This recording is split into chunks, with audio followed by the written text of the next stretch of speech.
ഈ ആഗോള വിശ്വാസ്യതയ്ക്ക് ഇടിവ് സംഭവിച്ചിരിക്കുന്ന, അമേരിക്കയുടെ വിശ്വാസ്യതയ്ക്ക് ഇടിവ് സംഭവിച്ചിരിക്കുന്ന ഈ അവസരത്തിൽ ഇപ്പോൾ നടക്കേണ്ട വളരെ നിർണായകമായ ചില ആഭ്യന്തര ചർച്ചകൾ, ബജറ്റുമായി ബന്ധപ്പെട്ട ആഭ്യന്തര ചർച്ചകളുണ്ട്. റിപ്പബ്ലിക്കൻ പാർട്ടിയും ഡെമോക്രാറ്റുകളും തമ്മിൽ നടക്കേണ്ട ചർച്ചകൾ. അത് അവിടെ ഒരു വളരെ ഗീവ് ആൻഡ് ടേക്ക് ഒരു സംഗതിയാണ്. ആരോഗ്യകരമല്ലാത്ത രീതിയിലേക്ക് അത് മാറിയപ്പോൾ അത് കയ്യിൽ നിന്ന് വിട്ടുപോകുന്ന അവസ്ഥയാണ്.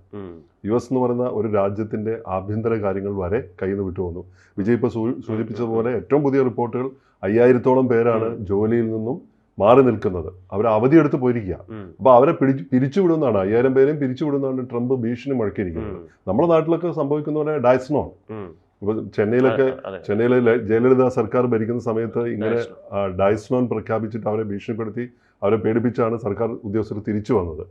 പക്ഷേ അതുപോലെ അല്ലത്. ട്രംപ് ആവുമ്പോൾ ഈ അടുത്തൊരു അനുഭവം നമുക്കുണ്ട് കേരളത്തിൽ. അതായത് ഭാരത് ബന്ദ് പ്രഖ്യാപിക്കുകയും അതിനോടൊപ്പം തന്നെ ഈ ഭാരത് ബന്ദ് CPM ഭാരത് ബന്ദ് പ്രഖ്യാപിക്കുകയും അതേസമയം KSRTCക്ക് ഡയസ്നോൺ പ്രഖ്യാപിക്കുകയും ചെയ്യും. അങ്ങനെയൊക്കെ എല്ലാ സ്ഥലങ്ങളിലും പല രീതിയിലും ഓരോ രാജ്യത്തെ നിയമാനുസരിച്ച്. ഇവിടെ ഇതിലേക്ക് വന്നാൽ ഈ അമേരിക്കൻ സർക്കാർ വീണ്ടും ഷട്ട് ഡൗൺ ഭീഷണിയിലേക്ക് വരുമ്പോൾ ഈ ബജറ്റ് സംബന്ധിച്ച രാഷ്ട്രീയ അനിശ്ചിതത്വം മൂലമാണെന്ന് പറഞ്ഞല്ലോ, ഫെഡറൽ പ്രവർത്തനങ്ങൾ നിലയ്ക്കാനുള്ള സാധ്യത ശക്തമായിരിക്കുകയാണ്. കൂടുതൽ വാർത്തകളും വിശേഷങ്ങളും നിങ്ങളിലേക്ക് എത്താൻ ABC മലയാളം സബ്സ്ക്രൈബ് ചെയ്യുക, ബെൽ ബട്ടണും അമർത്തുക.